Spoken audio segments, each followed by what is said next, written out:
Hi friends, welcome back to my channel. Cooking அம்மா சேனலுக்கு உங்களை அன்புடன் வரவேற்கிறேன். இன்றைக்கி நம்ம சேனலில் ஒரு ஹெல்த்தியான பிரேக்ஃபாஸ்ட் அண்ட் டின்னர் ரெசிபி தான் பார்க்க போகிறோம். இது சேமியாவில் கிச்சடி தான். நீங்கள் அதாவது சேமியாவில் வேறு வெரைட்டி எல்லாம் செஞ்சுருப்பீங்க, கிச்சடியுமே வேறு வெரைட்டி செஞ்சுருப்பீங்க. ஆனால் இந்த மாதிரி செஞ்சு பாருங்கள், ரொம்ப டேஸ்ட்டாக இருக்கும். முதல்ல நான் ஒரு பாத்திரம் எடுத்திருக்கேன்.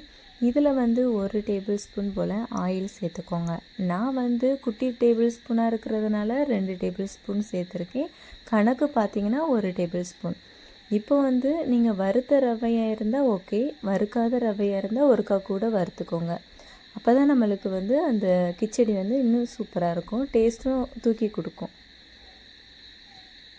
இந்த மாதிரி போட்டு நான் ஒருக்கா வறுத்துக்கிறேன். இந்த மாதிரி கொஞ்சம் பொன்னிறமாக வறுபடணும், அந்த அளவுக்கு நீங்கள் கணக்கு பண்ணி பார்த்து வறுத்துக்கோங்க. இப்படி நம்மளுக்கு வறுபட்டதும் நம்ம அதே பாத்திரத்தில் நம்ம இதை எல்லாத்தையும் ஒரு பாத்திரத்துக்கு மாற்றிட்டு அதே பாத்திரத்தில் கொஞ்சமாக ஆயில் சேர்த்துக்கலாம். நான் 1 டேபிள் ஸ்பூன் போல் ஆயில் சேர்த்துருக்கேன். இப்போ பார்த்திங்கன்னா குட்டி, அதாவது கொஞ்சம் ஒரு பிஞ்ச் அளவுக்கு கடுகு சேர்த்துக்கோங்க. கடுகு நல்லா பொரிஞ்சதும் கடலைப்பருப்பும் உளுந்தும் ஒவ்வொரு டீஸ்பூன் எடுத்து வச்சுருக்கேன், அது சேர்த்துக்கலாம். இப்போ கொஞ்சமாக கருவேப்பிலை எடுத்து வச்சுருக்கேன், அதையும் போட்டு நல்லா கிண்டி விட்டுக்கோங்க.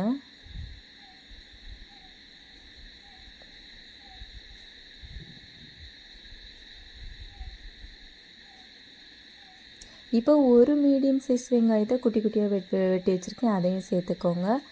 ஒரு மிளகாவை 2 கீரி எடுத்து வச்சுருக்கேன், அதையும் போட்டுக்கிட்டு நல்லா போட்டு கிண்டிக்கோங்க. இந்த வெங்காயம் கொஞ்சம் பொன்னிறமாக வதங்கணும், அது வரைக்கும் நம்ம வதக்கி விட்டுக்கலாம். இந்த நேரம் நம்மளுக்கு 1 டேபிள் ஸ்பூன் மஞ்சள் தூள் சேர்த்துக்கோங்க.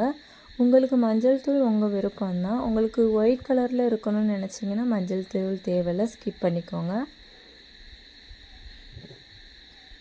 இப்போ அரை தக்காளி, அதாவது ஒரு தக்காளியில் பாதி தக்காளி சேர்த்துருக்கேன். 5லேருந்து 6 பீஸ் அளவுக்கு பீன்ஸ் சேர்த்துருக்கேன்.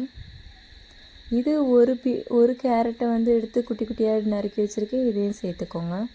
கொஞ்சமாக உப்பு சேர்த்து நல்லா கிளறி விட்டுக்கோங்க.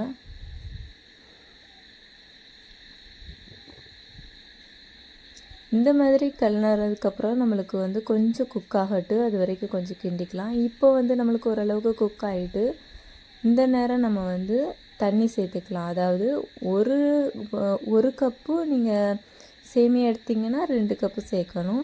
அதாவது காய்கறிகள் கொஞ்சம் உங்களுக்கு கம்மியாக இருந்துச்சுன்னா உங்களுக்கு தண்ணியை கொஞ்சம் கம்மி பண்ணிக்கோங்க. இப்போ நம்ம 2 கப்பு தண்ணி சேர்த்துருக்கோம்.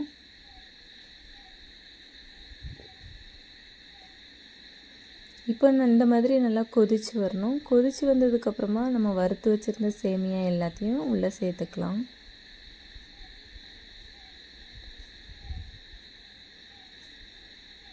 இது உள்ளே சேர்த்ததுக்கப்புறமா கிளறி விட்டுக்கோங்க.